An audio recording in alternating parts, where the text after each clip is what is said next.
Hey, what's up, everybody? We are back with the Pro-Forma Playbook podcast. That's a lot of P's. Say that 50 times fast. Maybe we'll give you $50,000. I don't know. Not. But yeah, we're back, and I'm excited for another episode here of the Playbook podcast, sponsored by Pro-Forma. If you're wondering, like, who the heck is Pro-Forma? What do they do? It's your first time watching a video. Listen, if you're a founder and you're trying to, grow your startup, especially early stage, there's a lot of things that you got to have, or you at least should have, so that you're not making mistakes, burning, time and money and all that stuff. So Pro-Forma, it's a business planning platform that empowers entrepreneurs by giving them tools and resources to refine their vision, validate assumptions, and build investor-ready plans. It's an amazing platform that also helps with financial modeling, which, if you're not a numbers person, usually founders are not typically numbers people, and they hate that part of the process. Pro-Forma can help a lot with that, and valuation analysis. What's my startup worth, Matt? Jump into Pro-Forma. They'll help you do an analysis and make sure you come to some kind of sensible valuation. It's a unicorn. Are you pre-revenue? Probably not. Okay, so investor term sheet creation and all that fun stuff. So Pro-Forma is definitely the platform that's going to help you, especially in the early stage. My name is Matt, so I'm here, the host of the podcast. I run a marketing agency called Stormbreaker Digital, helping B2B SaaS companies go to market. And then also been an advisor for a lot of companies on their LinkedIn strategy. Just came out with a book called The LinkedIn Advantage. I want to put a copy in your hands. Go to the LinkedInAdvantageBook.com or connect with me here on LinkedIn and give me a shout out. Say, what's up, Matt? That was a great episode. So we're having a blast here. I got another special guest. If you've seen a couple of these, whether on YouTube or LinkedIn articles and in our newsletter, we've had some great guests thus far. We got another great one, Logan Moore. What's up, my brother? We're here with Logan. He's here in DFW, the place to be. In my opinion, there's a lot going on here in DFW in the startup world. So what's up, Logan? How you doing, brother? I'm doing good, man. Appreciate you having me. Yeah, awesome, dude. Well, it's as of this recording, it's Wednesday, November 13th. I know y'all over at Plug and Play, which we're going to talk about that. You got some special events going on this week. What's going on this week? We do, yeah. It's perfect timing. We actually kicked off our FinTech Expo. It's kind of the week-long stretch for us here in DFW. So FinTech was last night. We're doing another event tonight focused in the sports tech arena. And then we're going to wrap up the week tomorrow with enterprise and AI, which everybody likes to talk about right now. So it's a busy week, all kind of here in the North Texas region, but it's been a lot of fun. Yeah, it's awesome. There's so if you're here in DFW, get connected to Plug and Play. This is not the first and only event. They have multiple events going on all the time at their facility, which was pretty new. I was there for the kickoff party. I think it was last year, if I'm not mistaken. You were probably there Q1 of this year. We did a launch kind of in March where we hosted a bunch of folks over in McKinney, and then we actually transitioned same day over to Frisco. And then we've been doing some events just in the general vicinity at different venues, trying to see what's available in the community and just kind of showcase what Frisco and McKinney have to offer. But we're working on some permanent office space here at the Star in Frisco that we're excited about, kind of Q1 of next year. We'll kind of see how the things transition with that, though. Yep. No, that's right. It was earlier this year. I couldn't remember. Man, this year's just like flown by. It's crazy. It's November. The year's almost over. But okay, give us a little bit of an intro, the background. What do you do at Plug and Play? And how are you helping out with the startup community and founders and all that fun stuff? For sure, man. Yeah, appreciate the question. Grew up in Arkansas, right across the state line. Went to school there. Moved down here right after college. Been here in DFW for coming up on 5 years now. So feels like home at this point. Have gotten to know the startup community over the last probably 3, working at a fintech prior to my current role here locally, and then transitioned more into a traditional VC role here with Plug and Play. Plug and Play actually is based out of Sunnyvale, out in California. So the presence in Silicon Valley obviously helps boost the brand. With offices, honestly, all over the globe. I think we sit in 63 or 64 different cities at this point. And then we're just building that Plug and Play brand here locally with a couple offices in North Texas. And I think the news will probably drop on a couple other offices within the state of Texas as a whole as well. So we're here, we're building, honestly, an ecosystem just for founders and entrepreneurs to be successful. We work with the early stage founders. We work with other investors. I sit on the corporate partnerships team, as you mentioned, which is a little bit more Fortune 500 facing, if you'll say that. So specifically with my role in the financial services realm, think big banks, think big financial institutions, wealth management offices, things like that. You think into our sports tech, it's pretty self-explanatory. You're talking about sports teams, you're talking about big brands in the Nike and Adidas realm. And then we have 22 other verticals that we can get into as well that touch all different industries, from supply chain and Walmart to mobility and Mercedes, all the way over to, let's say, brand and retail with Nike. So a lot going on.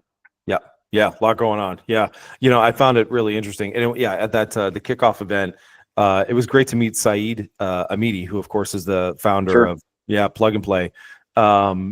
Really cool guy. It's amazing. And just hearing the story of how like Plug and Play kind of started, I did a little bit of digging. So back in, I think it was 1988, and he acquired that building. I think it's on University Avenue in Palo Alto. And it was like, it was the early home to like Google, PayPal, I think even Dropbox, if I'm not mistaken. I mean, you hit it nail on the head, right? I think the story probably organically goes back to the 70s. I'm pretty sure when he immigrated here with his family, and they really hit the real estate market pretty hard there in kind of the Palo Alto space. But it was late 80s, early 90s when they bought what they now call the Lucky Building, and they just were looking for some tenants, and I think they hit the jackpot with some of those first tenants. The PayPal story is pretty incredible. The Google story is probably a second, and then he's had his name on quite a few investments since then with a lot of other big names, as you mentioned. So it's wild. I mean, geez, what a time to get into real estate in right? Silicon Valley. Everybody's looking back at the 90s, hoping they were there. Man, he was there way before. It's incredible. Yeah. And I would say, those investments have probably done fairly well since then. As we probably heard a couple of those companies. Sure. Yeah, and there's a reason we're investing right out of a family office, even though we are as big as we are. The majority of our checks are actually from the family office side of things. We've since raised some additional funds that are targeted at specific industries. But when you hear the term active investor, one of the most active investors according to Crunchbase, like that's coming from the family office. So his success has definitely provided a platform to kind of continue providing capital. Yeah, that's great. What an opportunity for you to be a part of that. That's really cool. So 60 offices now. What I guess are some of the what are you guys actively deploying capital right now, and is the focus, I guess, with the offices like specifically with DFW Tech, right? DFW SaaS. Sure. Yeah. So think, I guess the roots goes back to Silicon Valley. We've got an office out there, 3 stories. I'm going to say 150,000 square feet. Like it's the old Phillips 66 headquarters in Sunnyvale. If you look at a map, draw a line from Apple to Google, and we're kind of right in the middle of it.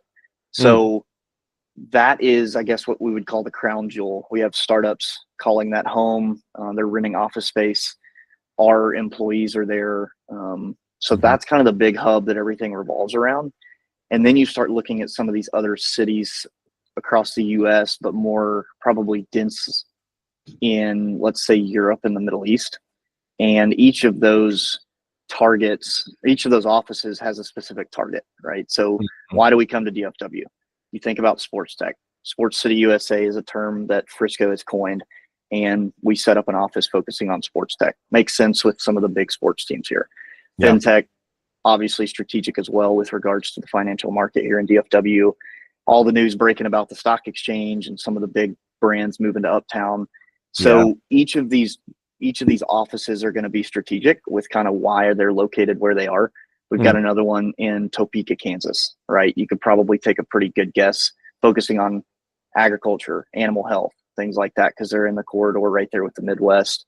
Supply chain, Northwest Arkansas, where Walmart and Tyson and JB Hunt. So those offices are strategic as to why they are where they are. Gives us a chance to have boots on the ground where those big corporate companies are located. When you have those corporates in those specific markets, now you have founders wanting to build in that same market as well. So if you're building a supply chain company, where do you want to be? You want to be in the backyard of Walmart. That makes sense, right? Right. That's going to be your biggest customer. If you're building a fintech right now, you want to go to New York, you want to go to Boston, you want to go to Dallas, Right. and things like that. So we strategically set ourselves in those markets.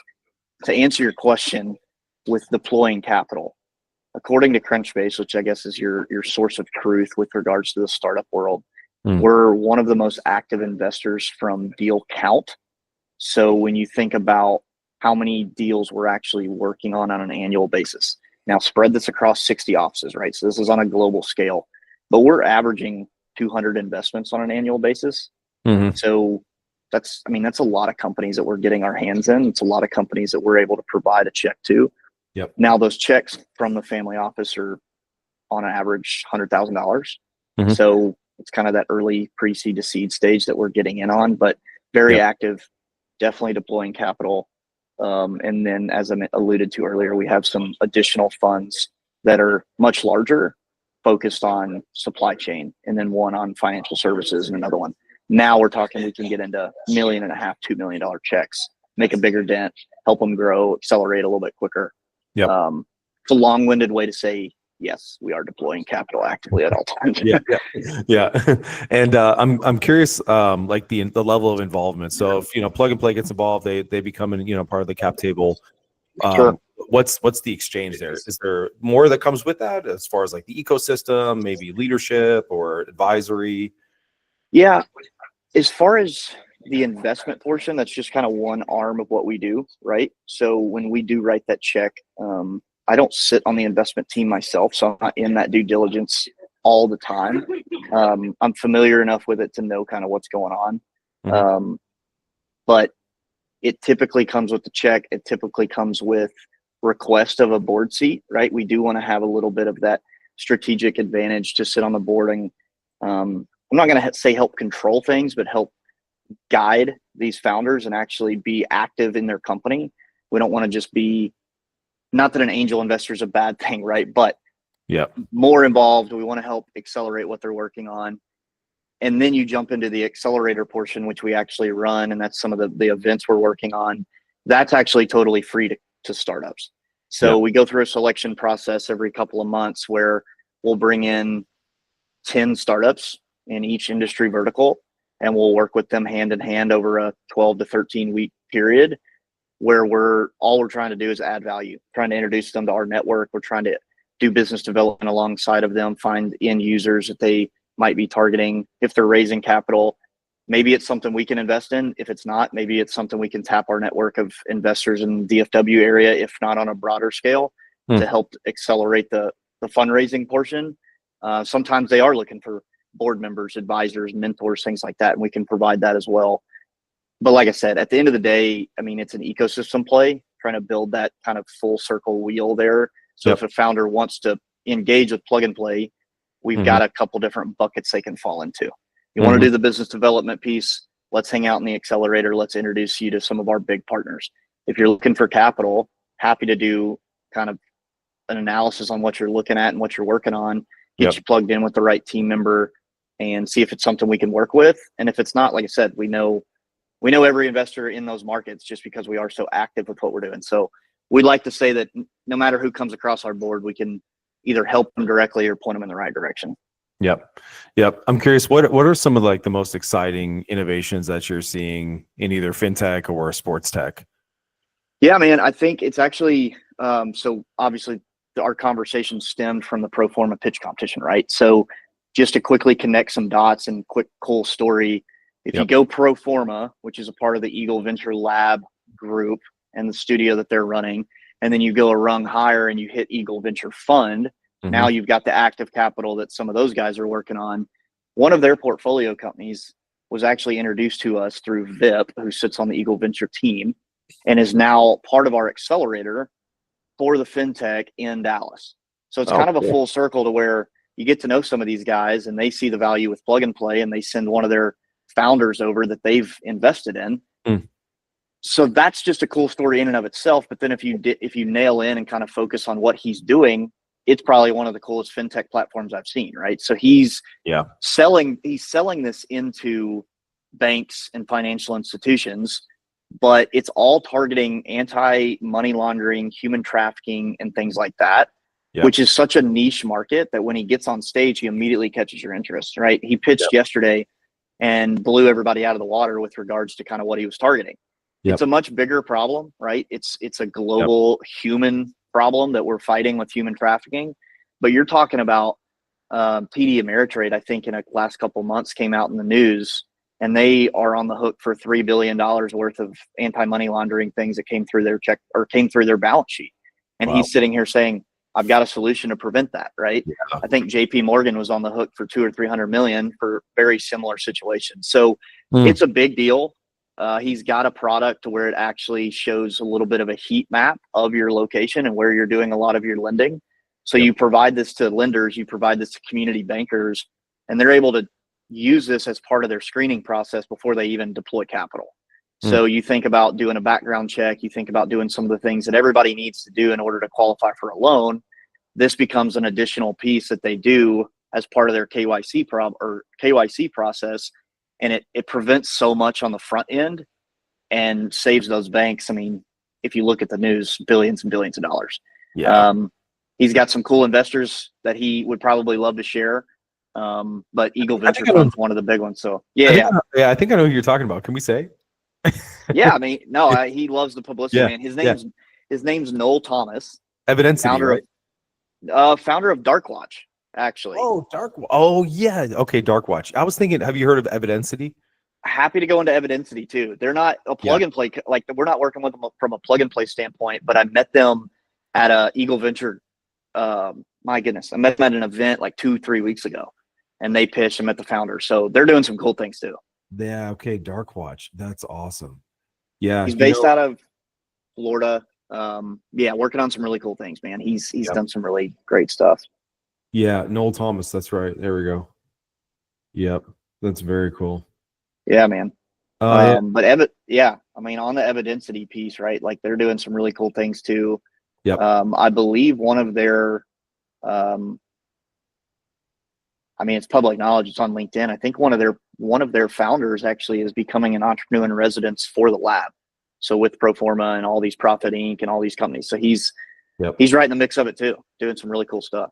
I love it, man. I love it. Do you know the name Jaco Boyens? Jaco Boyens. I don't, not off the top of my head. Yeah. Okay. I'll have to introduce you to Jaco. Jaco is awesome. Okay. He's incredible guy.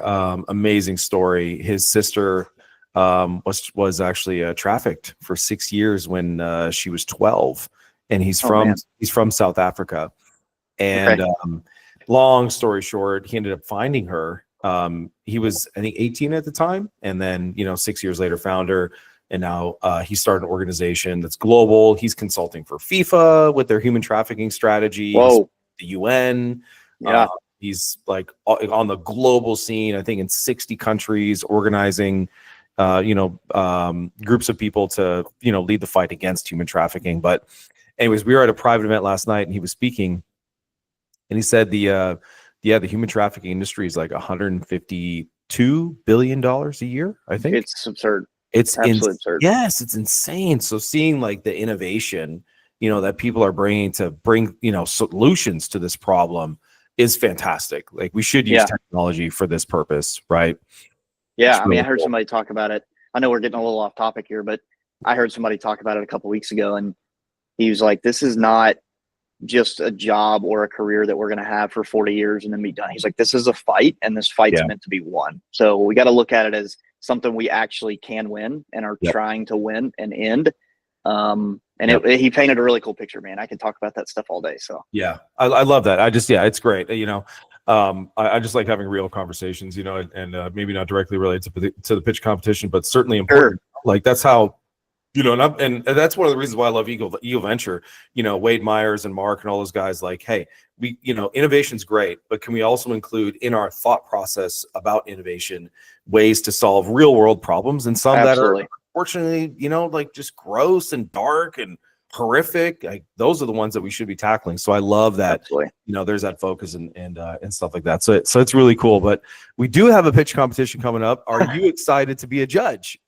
I am, man. I actually met some of the Pro-Forma team a couple months ago at Dallas Startup Week and was able to see a demo with Wade and Mark. So I was excited to see the product, right? I want to see it be successful. I want to help them any way I can. And when they had this judge competition, I was not aware that they did it last year, but they had great success with it the first time. And they said, we might as well do it again. We had such great success. So I'm excited. I've seen some powerhouse names as they keep posting on LinkedIn. So I hope I add some value to the room for sure. That's it, man. Yeah, you're part of the star-studded cast.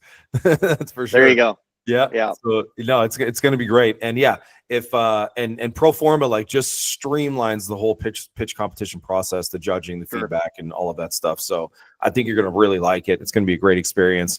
And certainly with your involvement in Plug and Play, I know you're going to bring a lot of value to the table and help these founders out along the way. So anything else, Logan? Like what's coming up 2025, closing out 2024? What's the focus? What are you most excited about? Man, from a work standpoint, I'll start there. Busy week here locally this week. We actually fly out Monday to California for our global summit next week.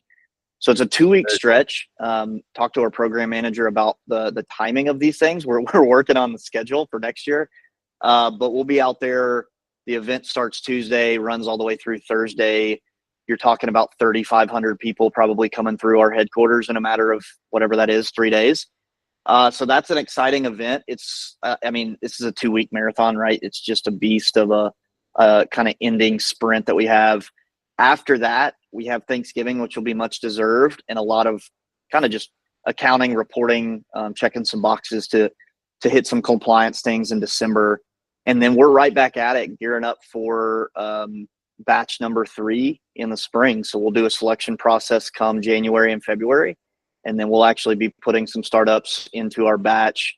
And I guess that'll be late March, start the batch in the programming in April. So we get a little bit of a break. I'm not going to say time off, but there is a little bit of a kind of a breath that we can take there. On a personal note, man, doing a little bit of traveling. Obviously said I'm from Arkansas, so the traveling's all on the road. It's really not that far, which is kind of great. Looking forward to the holidays. My birthday's coming up in December. Oh, mine too. I have one cool. I got this question asked me a bunch growing up. What's one cool thing? What's one cool fact? What's one cool thing you can tell people about yourself? I just never had anything. But the last 3 years, or I never had anything come to mind. I would like to think I'm a little bit more interesting than nothing. But the last couple of years, I ran my first marathon on my 26th birthday, actually on the very day. So just lined up. I ran the Dallas Marathon on a Sunday on my 26th. And the immediate day after, right? It's like, I'm never doing that again. That was awful.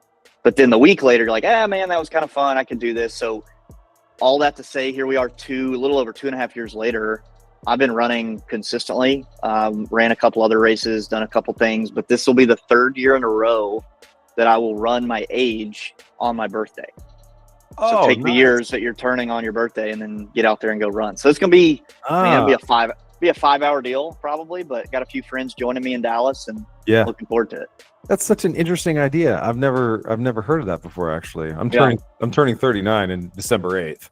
Come on, man. 39 miles. It sounds a little much. I'm doing 28 on December 11th. So I'll probably take a few hours off of work that afternoon and get started just because it gets dark so early.